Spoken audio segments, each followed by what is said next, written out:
Hello అండి, welcome back to our channel Banu recipes. ఈరోజు వీడియోలో ఎంతో హెల్తీ అయిన సజ్జ రొట్టెని టేస్టీగా అలానే సింపుల్గా ఎలా చేయాలో చూద్దాం.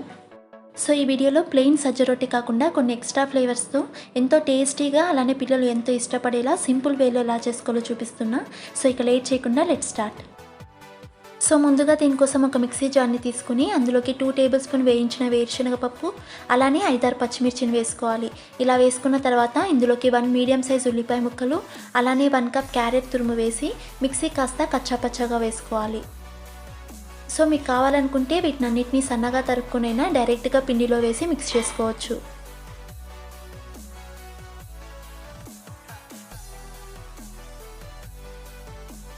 నెక్స్ట్ ఒక మిక్సింగ్ బౌల్ని తీసుకుని ఇందులోకి సజ్జపిండిని వేసుకోవాలి. సో వీడియోలో అయితే నేను 3 కప్ సజ్జపిండిని తీసుకుంటున్నా. ఇలా వేసుకున్న తర్వాత ఇందులోకి మనం ఆల్రెడీ మిక్సీకి వేసిన పేస్ట్ని వేసుకుని అలానే ఒక 2 టేబుల్ స్పూన్ వరకు తెల్ల నువ్వుల్ని వేసుకోవాలి.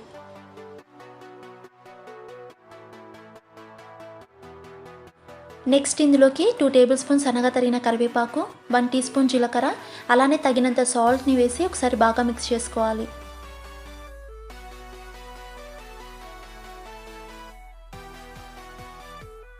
సో ఇలా బాగా మిక్స్ చేసుకున్న తర్వాత ఇందులో కొద్దిగా హాట్ వాటర్ని మాత్రమే వేస్తూ పిండిని మిక్స్ చేసుకోవాలి.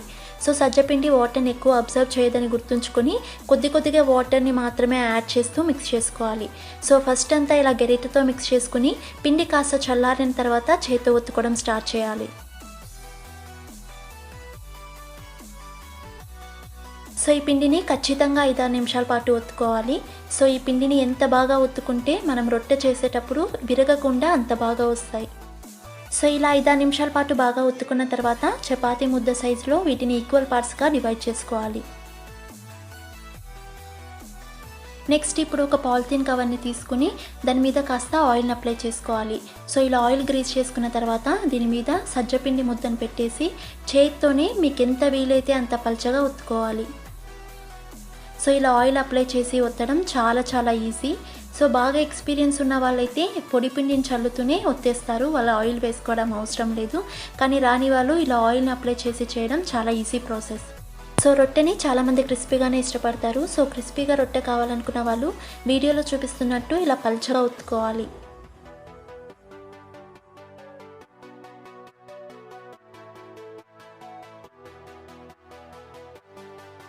తర్వాత స్టవ్ మీద ఒక ప్యాన్ పెట్టుకుని ప్యాన్ కాస్త హీట్ అయిన తర్వాత 1 టీ స్పూన్ ఆయిల్ని వేసుకోవాలి. ఇలా ఆయిల్ వేసిన తర్వాత రొట్టెని చేతిలోకి తీసుకుని డైరెక్ట్గా పెనం మీద వేయచ్చు. లేదా రొట్టె విరిగిపోతుంది అనుకున్న వాళ్ళు పాలిథిన్ కవర్ని రివర్స్ చేసి పెనం మీద వేసుకోవచ్చు. ఇలా వేసిన తర్వాత మీడియం ఫ్లేమ్లో మాత్రమే రొట్టెని కాల్చుకోవాలి.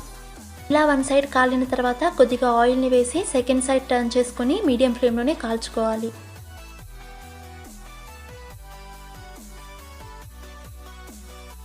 సో ఇలా 2 సైడ్స్ కాలిన తర్వాత ప్లేట్లోకి తీసుకుని వెజ్ నాన్ వెజ్ ఇలా ఏ కర్రీతో అయినా సర్వ్ చేసుకోవచ్చు.